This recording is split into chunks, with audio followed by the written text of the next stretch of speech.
This is Andi Purewal for Boxing News. I'm joined by trainer Tony Sims over Zoom. Tony, it's been a while since I last spoke to you. How is life? How are you doing? Yeah, I'm all good, thanks, Andy. And you?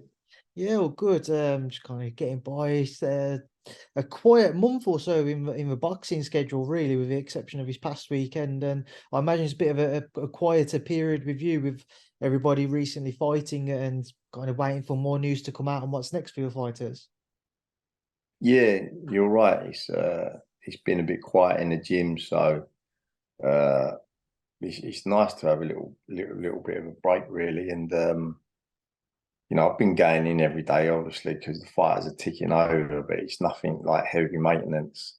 And it's just nice to have a little bit of time to do what you want to do in the daytime, really.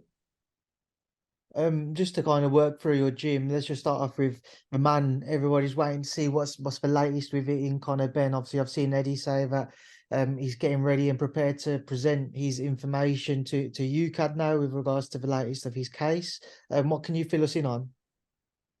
Yeah, I mean, obviously, his lawyers are dealing with everything from what I'm hearing is it'll be, I think it's next week, so we should know what we're doing next week, and hopefully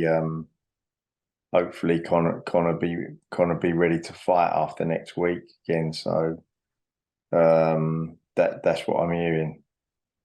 Do you know how this process plays out in terms of, is it does he have to continue to go back over a certain period of days, or is it more so he goes in for this one sit down, presents his information, and obviously for you guys, the hope is that all gets cleared and he can continue with his career?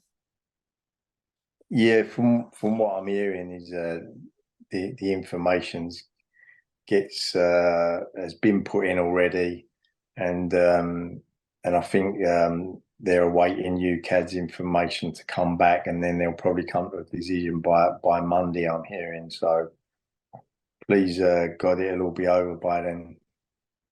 How difficult of a period it is kind of finding this one in particular? I know it's been frustrating for him for this past year or so now, but when he's having so many dates put out that he might be returning by, he's seen people talk about venues being booked for him to return to. Um, is this feeling more so frustrating because it's almost like the return date's there, but he can't quite get it over the line? Well, he's obviously fought against RADA and a WBC and won that side of it, and now obviously UKAD come in and suspended him, so he's had to fight against that side as well. So he's always maintained his innocence all the way through. So it's just about getting this over the line with the UKAD, and then just moving on from there, really. Obviously, Tony, I saw Eddie again. He's mentioned September 23rd in Abu Dhabi, but he's also keeping with the Chris Eubank Jr. fight. He's mentioned that one to take place in September. Is the hope then that if this meeting goes to plan with the UKAD and with the board, that he will return to face whether it be Junior or somebody else, but he will fight back in the UK next? Yeah, hopefully that's the plan. That's the aim, and we're just hoping it ain't going to drag out any longer than next week, which is all. There's still possibilities that could happen, but obviously we're hoping that it'll be all over by next week, and he can move on with his career. If it was to continue, Tony, I imagine this is a conversation you've had. At what point do you think, right, we just need to kind of just get a date in place, go and have a fight and get him back active? Yeah, well, that's obviously you know we're in the hands of UKAD at the minute. So until they come back with a decision, it's hard to say. It's hard to do anything because obviously um, Conor would like to box in the UK, but if that's not possible, then he'll have to box abroad. So we just have to wait and see, Andy, what the outcome is next week, really. Um, Speaking of what could be next then for Conor, obviously the fight which seems to be the front runner is the Chris Eubank Jr. one. To your understanding, Tony, how close, with the exception of everything going on with his case, is that? Because speaking to Liam Smith this past weekend and Ben Shalom, they're very confident and they're preparing for rather Smith Eubank Jr. too, which means Conor wouldn't be facing Junior. Well, as I say, it's all dependent, obviously, what happens next week, and you know, we can't really move much without this hearing taking place anyway. So until this is over and done with, and then we'll know our next move. But I mean, there are a lot of big fights out there for Conor Benn at the moment. Providing we get through next week, and obviously you got the Chris Eubank Jr. fight, you got the Kell Brook fight, Liam Smith. So there's big fights out there for him, and there's big fights obviously across the pond for him as well. So you know, there's a lot of exciting fights awaiting him. It's just about you know, just about the outcome next week, really. I was going to ask Tony, when you look at the career that you want Conor to have, Conor spoken openly about his desires to be a world champion. He's fought at 147. That's where he's built his name. But obviously, we're speaking of Junior. He's a 160 fighter. Liam Smith, you've just mentioned 154, 160. Kell Brook, he'd probably be 154 now, maybe even 160 himself because of his time away from the ring. Where do you actually see him pursuing his career once all of this with the board and with UKAD is settled? Well, I'd like to think that he would pursue his career at welterweight still. Obviously, you got Crawford versus Spence, and then behind them two, you've got Stanulus and Ortez fighting for the WBA regular, and then you got Jaron Ennis fighting in a final eliminator as well. So there's not much movement there for Conor at the minute. So to take a big money fight in the interim is obviously a no-brainer for him. So, and then maybe get them out of the way, and then he'll get back in place in his welterweight in the welterweight division. That's always been the long-term aim, is to win a world title, and to obviously you know, emulate his father Nigel of being a world champion. Would you say, Tony, would it be fair to say that whoever Conor returns to, if it happens to be a big name, one which doesn't necessarily position him any closer towards world honours, it would be for that financial element because of what he's missed out on since, obviously, the fallout from the originally scheduled Eubank Jr. fight? Yeah, of course, and that's why you're a professional boxer, because that's what you do for a living, and obviously you're in it for financial gains as well as winning world titles. And you know, at the minute, if he resumed back next week, he's not in the race for he's not in the race right this second for a world title fight at welterweight. So if there's a big fight on the horizon financially, then he's got to take that. Just away from Conor, Tony, get your thoughts on some of the other guys in the gym. Obviously, John Ryder, what's happening with John? I've seen a number of names mentioned for him with the likes of Jaime Munguia most recently. I've seen Caleb Plant mentioned. You know, where do things sit with John? Yeah, so from what I know is that Matchroom have approached Jaime Munguia.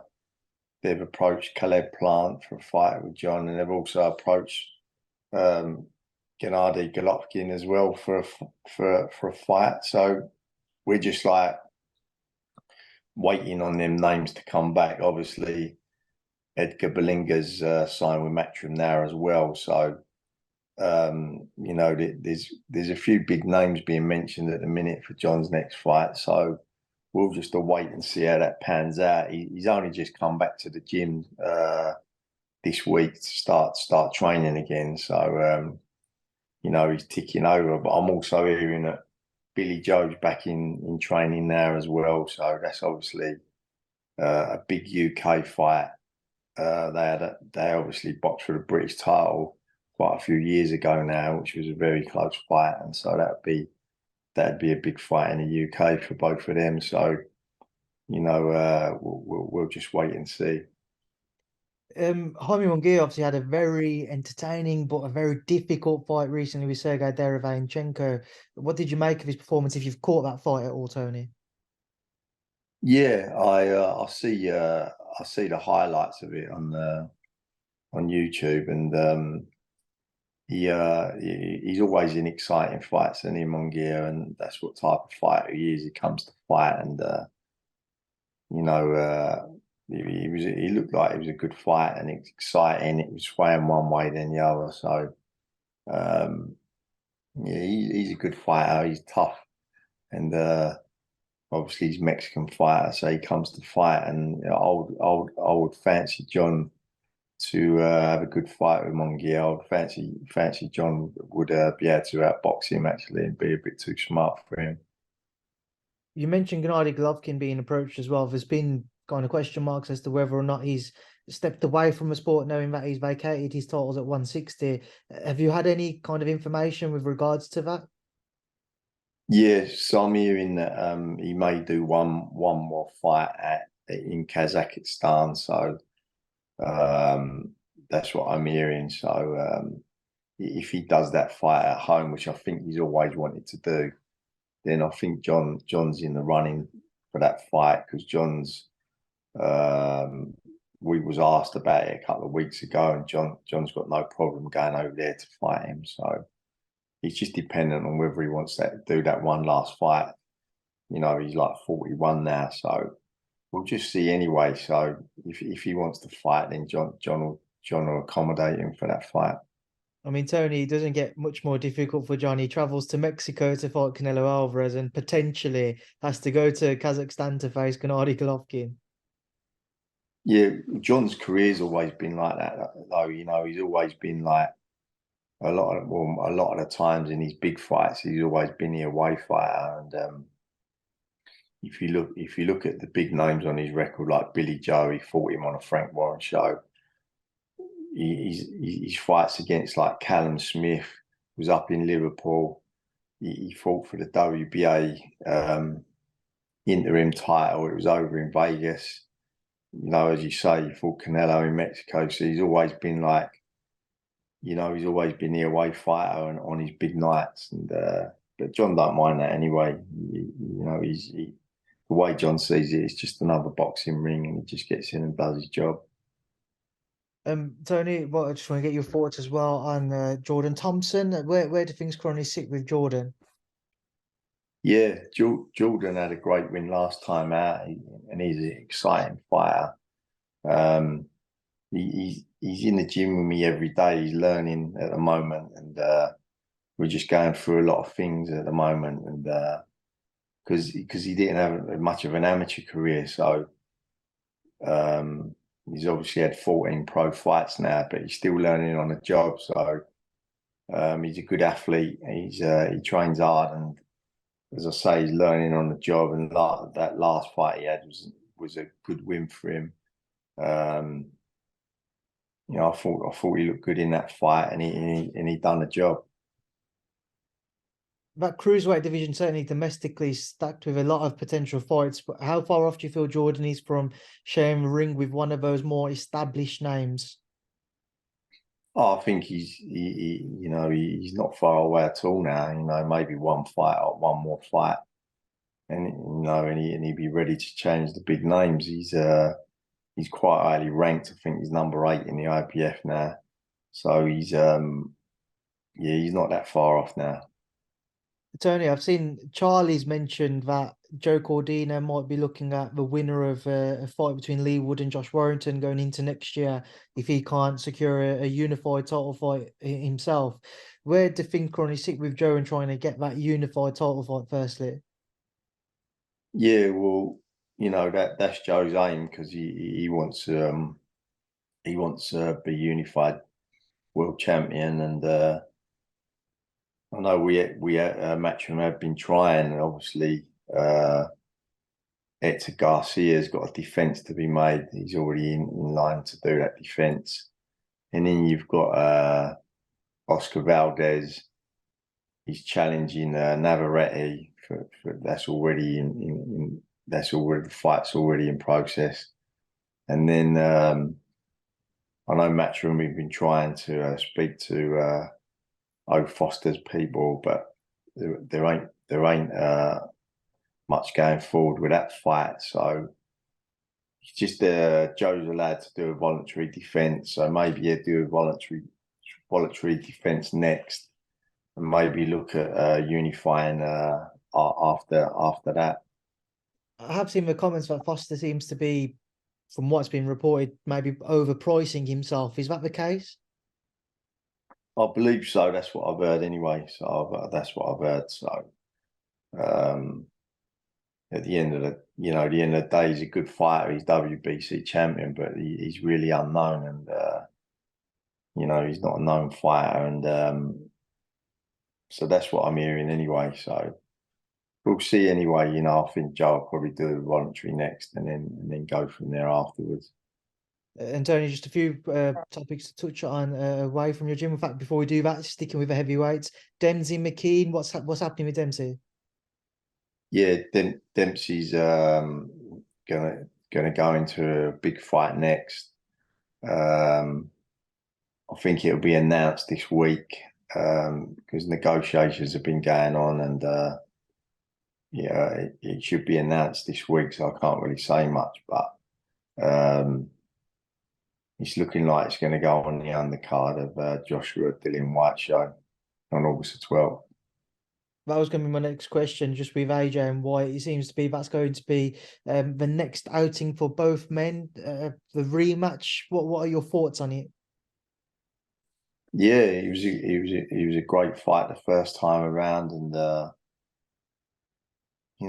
they're always going back and forth with the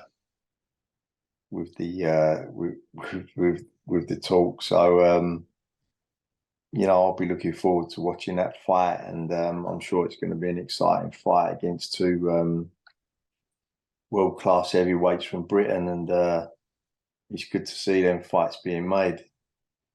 Tony, people weren't necessarily impressed with either man's performance against Jermaine Franklin. With AJ specifically, as his was more recently, people were starting to question if maybe he was a little worried about what was coming back at him, a little worried of taking shots. Did you see that in Anthony Joshua? Do you see somebody who's scared of what, or don't want to say scared, but a bit more concerned of what's being thrown back at him? I think obviously he's with a new trainer now, and they've got to get to know each other, and they've obviously been working on a lot of things. And when you're first working together, like I was just saying with Jordan Thompson, like you're trying to get to know each other and work on different things. And obviously Jermaine Franklin's a tough fighter. He had that really tough fight beforehand with Dillian Whyte, so he's no pushover. So I don't know really. I think it's a fight where Joshua and Dillian Whyte is a fight where they probably both want to see who goes on, and I think the winner will go on, and the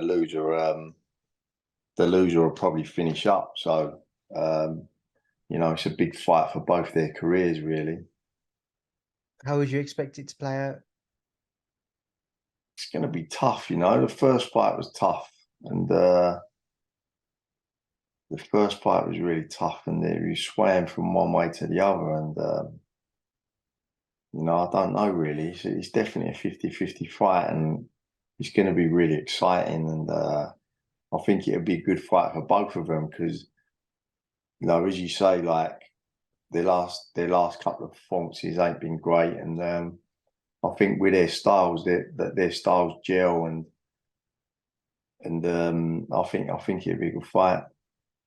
Tony, just pick that back up there. I know you're a busy man. You've probably got people calling you non-stop, so just a couple of questions to finish on.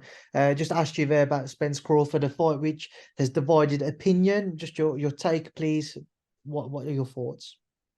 Yeah, I think it's a great fight, and obviously we as the public never thought that fight would happen, and it's been made, and it's a great fight, and to be honest, I'm going to sway towards Crawford to beat Spence.